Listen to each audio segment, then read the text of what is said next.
Kita teruskan perkongsian pada hari ini, Mersila, untuk menanya perkabaran bagaimana suasana berpuasa dan menjelangnya bulan ataupun Hari Raya Aidilfitri ini di Riyadh, Arab Saudi. Kita nak tahu juga bagaimana keadaannya kan. Tentang kita juga akan insya-Allah dapat menunaikan haji bagi mereka yang terpilih pada bulan Julai nanti. Nak tahu sedikit sebanyak bagaimana proses haji dan juga vaksinasi. Segalanya nanti kita akan tanya kepada individu ini yang sudah berada, yang sudah bersedia. Dr. Muhammad Mizan Muhammad Aslam, pensyarah pengajian Security Naif Arab University for Security Sciences, Riyadh, Arab Saudi. Assalamualaikum, Doktor. Waalaikumsalam warahmatullahi wabarakatuh. Apa khabar? Sihat? Sihat, Alhamdulillah. Kami harapnya tidak mengganggu waktu sahur, Doktor. Okey, boleh, tak apa, insya-Allah. Selesai sahur sudah ataupun belum lagi? Belum lagi. Sekejap lagi ada lebih kurang 30 minit lagi. Okey. Jadi kita nak tahu juga bagaimana suasana berpuasa di sana. Kita tahu mungkin keadaannya sedikit berbeza kan dengan COVID-19 yang melanda dan sebagainya. Mungkin doktor boleh kongsikan. Okey, pertama sekali alhamdulillah sebenarnya suasana di Riyadh, Saudi Arabia ini tidak banyak bezanya dengan bahagian-bahagian lain di Saudi, dan situasinya agak terkawal, dan masyarakat memang kita dapat lihat cuba sedaya upaya untuk mematuhi SOP. Antaranya yang telah dilakukan oleh kerajaan Saudi Arabia pada ketika ini adalah menyekat aktiviti bersahur dan juga berbuka puasa. Jadi sudah 2 tahun sebenarnya, mulai tahun lalu 2020 sehingga 2021 ini tidak ada lagi maknanya acara untuk berbuka puasa secara ramai-ramai di masjid maupun juga di musola ataupun di mana-mana tempat umum. Begitu juga untuk program bersahur.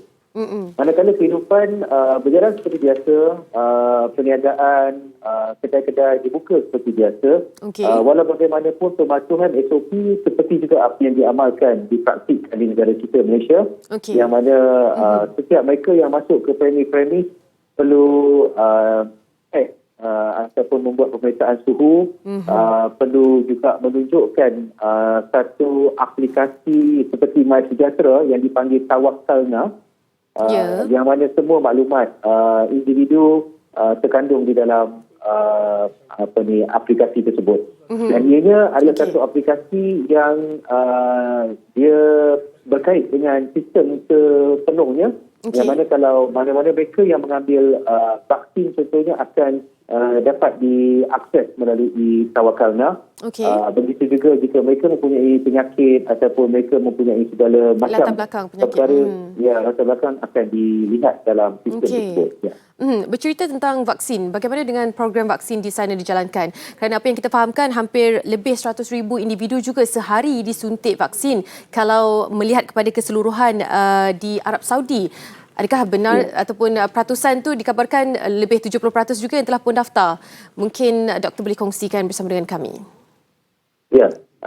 Ini adalah satu perkara yang memang betul bagaimana yang dilaporkan. Memang kerajaan Arab Saudi secara agresif sebenarnya menggesa rakyat, masyarakat dan juga termasuk saya, expatriate, orang-orang luar yang tinggal di Saudi untuk mengambil vaksin. Walaupun pihak kerajaan Saudi sebenarnya sebelum ini sudah membenarkan pengambilan vaksin dos kedua, tetapi pada beberapa hari lalu telah diberikan satu arahan baru, iaitu semua vaksin kedua ditangguhkan buat masa ini untuk membolehkan masyarakat secara ramai mengambil vaksin pertama. Dan kebanyakan institusi sebenarnya membenarkan pada ketika ini vaksinasi dilakukan secara organisasi. Jadi dan banyak tempat yang dibuka dan juga dibenarkan secara walk-in. Jadi ini menggalakkan dan juga memperbanyakkan masyarakat untuk mengambil vaksin. Baik. Kita seperti mana yang kita semua sedia maklumkan, rakyat Malaysia yang dipilih lebih kurang 31,000 lebih yang akan menunaikan haji, insya-Allah dikabarkan pada bulan Julai ini, pastinya tidak sabar dan syarat utamanya adalah untuk disuntik vaksin. Bagaimana dengan keadaannya di sana? Ini dikabarkan antara syarat penting dan syarat utama untuk divaksin dahulu barulah dibenarkan untuk menunaikan haji. Mungkin penjelasannya, doktor, boleh kongsikan bersama dengan kami?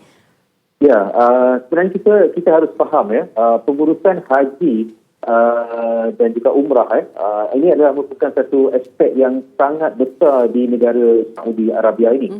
Yang mana penglibatan pelbagai agensi, kementerian termasuk seperti Kementerian Kesihatan, Kementerian Dalam Negeri mereka, Kementerian Civil Aviation, Kementerian Pertahanan, terutama sekali Kementerian Haji. Jadi mereka telah membangunkan pelbagai SOP termasuk yang bermula daripada Ramadan ini bagi mereka-mereka yang ingin menunaikan umrah, termasuk masyarakat yang sudah berada di Saudi ini, masyarakat tempatan ataupun warga negara luar, harus memiliki vaksin. Dan vaksin yang diiktiraf oleh kerajaan Saudi Arabia pada ketika ini hanya dua, iaitu Pfizer dan juga AstraZeneca, Oxford AstraZeneca. Jadi ini sebenarnya adalah satu homework apabila lawatan oleh Datuk Seri Zulkifli Al-Bakri baru-baru ini sebenarnya perlu membawa semula ke Malaysia peraturan-peraturan, syarat-syarat yang telah ditetapkan oleh kerajaan Arab Saudi yang perlu dipatuhi untuk membolehkan rakyat kita menunaikan haji pada tahun ini. Jadi ini banyak perkara yang mana jika tidak diikuti, comply, maka kita akan dinafikan hak untuk menunaikan haji. Baik doktor, bakal jemaah haji diberikan keutamaan di Arab Saudi. Jadi mungkin doktor boleh terangkan sedikit kepada kami di Malaysia hari ini bagaimana prosesnya nanti? Proses untuk pergi menunaikan haji itu? Jadi sebenarnya apabila mereka-mereka yang sampai ke Saudi ini sebagaimana SOP yang telah dibangunkan untuk masyarakat luar, mereka harus melalui proses kuarantin. Kuarantin wajib yang dibangunkan untuk 3 hari dan kemudian apabila sudah selesai yang itu dah diuji dan didapati negatif, maka sijil vaksin ataupun sekarang ini disebut sebagai Green Lane ataupun vaksin pasport itu akan dilihat, dinilai dan dibenarkan untuk menunaikan umrah. Jadi maknanya kalau tidak mematuhi syarat-syarat tersebut, maka tidak boleh menunaikan haji, umrah ataupun haji. Dan kemudian mereka harus menunaikannya berdasarkan kemudian SOP-SOP yang ditetapkan. Contohnya pada ketika ini mana-mana bagi masyarakat yang berada di Saudi yang tidak memiliki sijil vaksin ataupun permit, dipanggil permit menunaikan umrah ataupun haji nantinya, mereka akan didenda sehingga RM10,000 ataupun even sembahyang di Masjidil Haram pun boleh dikenakan denda sehingga RM100,000 jika tidak memiliki permit. Jadi jemaah Malaysia harus memiliki permit juga yang kemudiannya juga harus mematuhi penjarakan di Masjidil Haram, harus memakai mask dan sebagainya. Malah tempoh-tempoh berada di Masjidil Haram juga nanti akan dipendekkan ataupun ditetapkan.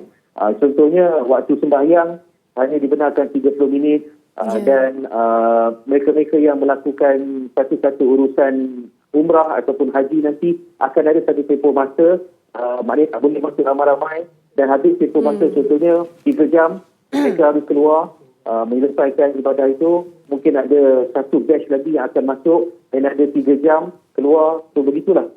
Peraturan ini mungkin akan berubah daripada masa ke masa. Jadi ini memerlukan kita panggil kepekaan, terutama sekali pihak Kementerian Agama kita. Baik.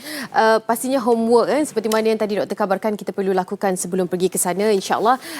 Doktor, tapi nak tanya juga apa yang paling dirindui di Malaysia setelah lama betul berada di sana kan?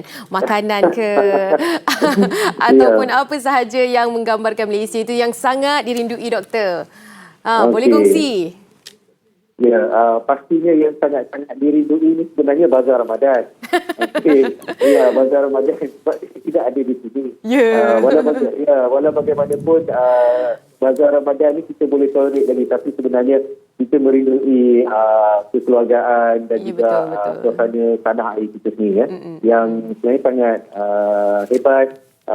Sangat bernilai sehingga rakyat Malaysia yang berada di Saudi ini diberikan satu pandangan yang sangat tinggi. Apabila kita menyatakan bahawa kita ini Malaysia ataupun rakyat Malaysia, maka secara automatiknya satu penghormatan yang cukup tinggi diberikan kepada rakyat Malaysia yang bertugas di Saudi Arabia ini. InsyaAllah, Alhamdulillah. Doktor, terima kasih banyak-banyak. Bersama dengan kami berkongsi banyak sangat benda. InsyaAllah mereka yang bakal jemaah haji ni juga sedang mendengarkan doktor, banyak info yang doktor kongsikan. Doktor, terima kasih. Jaga diri di sana. InsyaAllah. Okey, sama-sama Nim. Terima kasih. Baik, Assalamualaikum. Waalaikumsalam warahmatullahi wabarakatuh. Itu dia Dr. Muhammad Mizan Muhammad Aslam, pensyarah pengajian Security Naif Arab University for Security Sciences, Riyadh, Arab Saudi. Ini antara info-info yang perlu kita tahu. Pastinya kalau anda mungkin sedang mendengar, boleh beritahu juga info ini kepada ibu-ibu, bapa-bapa anda yang mungkin menjadi bakal jemaah haji yang akan dilaksanakan insya-Allah pada bulan Julai nanti. Selain daripada itu, kita tahulah sedikit gambaran kan bagaimana suasana berpuasa di Riyadh, Arab Saudi. Yang kabarnya itu antara yang paling lama berpuasa, 15 jam mereka berpuasa di sana. Betul. Kalau kita 13 jam 13 kan, jam, kita antara yang sebenarnya rendah. New Zealand lebih rendah 11 jam. Kita antara yang 13 jam, tetapi di Arab Saudi kebanyakan negaranya adalah 15 jam mereka berpuasa. Jadi selamat berpuasa diucapkan kepada rakyat Malaysia yang berada di sana. InsyaAllah segalanya berjalan dengan lancar dan kita doakan bakal jemaah haji kita dapat membuat persiapan dengan baik sekali insyaAllah.